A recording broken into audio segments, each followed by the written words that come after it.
Manusia zaman sekarang itu nggak bisa lepas dari yang namanya pegal-pegal, bener nggak teman visio?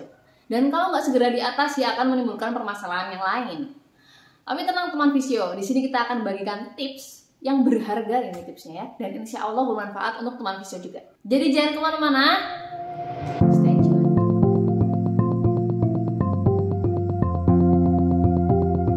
Assalamualaikum warahmatullahi wabarakatuh.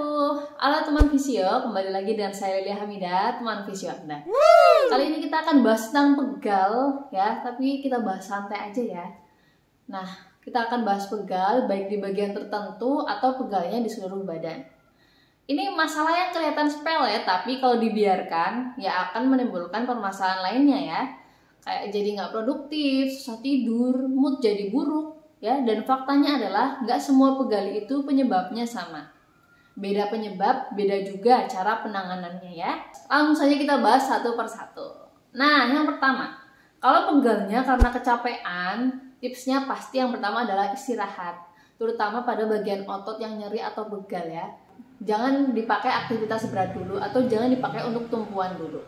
Kemudian hindari aktivitas berat, jangan sampai udah tahu kondisi capek malah memaksakan diri untuk olahraga. Nah, ini jangan ya. Dan tips lainnya adalah jangan lupa minum air putih dan konsumsi protein yang banyak. Kemudian kalau pegalnya karena otot kaku dan ada bagian otot yang tegang atau merengkel gitu ya. Nah, biasanya kondisi ini disebabkan karena penggunaan otot atau sendi yang berulang. Kayak kuli bangunan, kuli barang yang angkat barang pakai bahu atau punggung atas ini ya. Itu kan ada kontraksi terus-menerus dari ototnya. Nah, lama-kelamaan otot jadi tegang dan kaku deh ototnya gitu. Cara ngatasinnya gimana? Misalnya kalau lagi di tempat kerja, yang pertama paling mudah adalah oleskan krim pereda nyeri. Analgesic cream ya, contohnya tuh kayak ada, kalau di Indonesia tuh ada Canterpen ya, namanya Canterpen. Itu ada dua warna sebenarnya ya, yang merah dan yang biru.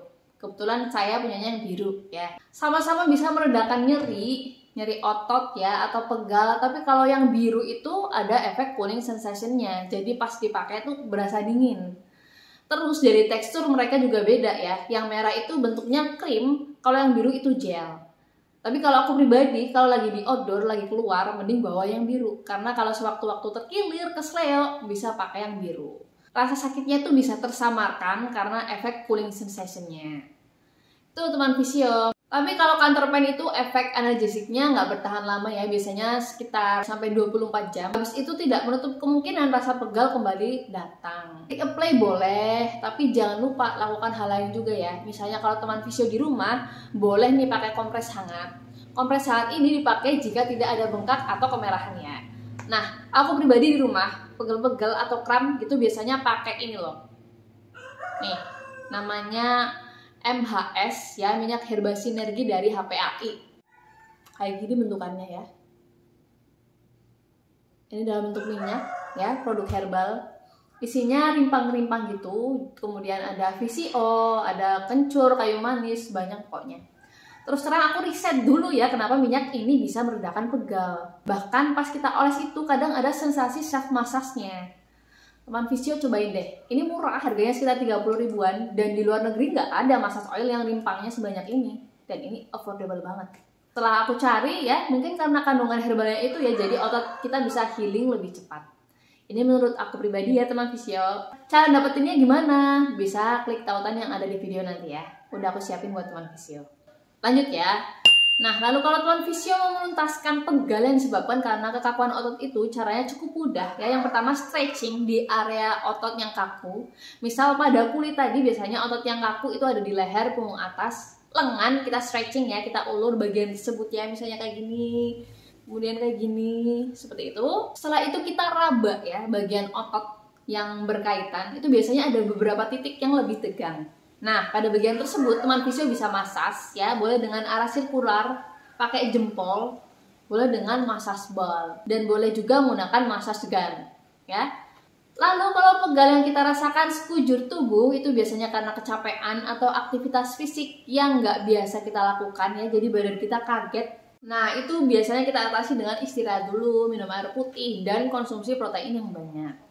Untuk meredakan nyerinya bisa berendam air hangat, nanti bisa merilekskan otot dan sekaligus pikiran teman visio. Lalu bisa juga teman fisio melakukan aktivitas fisik seperti yoga gitu ya. Ini bisa sebagai upaya relaksasi dan upaya biar tubuh kita nggak kaget kalau diajak aktivitas yang lumayan berat. Nah, kemudian ada juga yang pegal-pegal sekujur tubuhnya karena lagi flare up atau meradang. Biasanya pada orang-orang yang punya penyakit autoimun atau bisa juga karena sedang terinfeksi virus. Tipsnya bagaimana? Sama kurang lebih ya, istirahat, konsumsi air putih, dan obat itu harus dikonsultasikan ke dokter dulu. Kemudian untuk meredakan pegal, teman fisio bisa stretching ringan yang sifatnya general untuk seluruh tubuh ya. Dan untuk mengurangi gejala flare up ini bisa dengan konsumsi makanan yang mengandung antiinflamasi. Seperti apa? Contohnya kunyit ya, rempah-rempahan gitu juga bisa. Balik lagi minyak MHS tadi ya, karena mengandung banyak rimpang jadi bisa membantu mengurangi inflamasi atau peradangan yang ada di sendi. Make sense juga kalau menurut aku ya. Kemudian kalau teman fisio lagi flare up badannya, kurangi konsumsi junk food, gula pasir, yang manis-manis, pemanis gitu ya. Kemudian produk tepung dan susu itu juga bisa membantu. Itu ya teman fisio, informasi yang bisa kita sampaikan, semoga bermanfaat. Terima kasih karena telah ikut bergerak bersama kami. Sampai ketemu di kesempatan selanjutnya. Wassalamualaikum warahmatullahi wabarakatuh.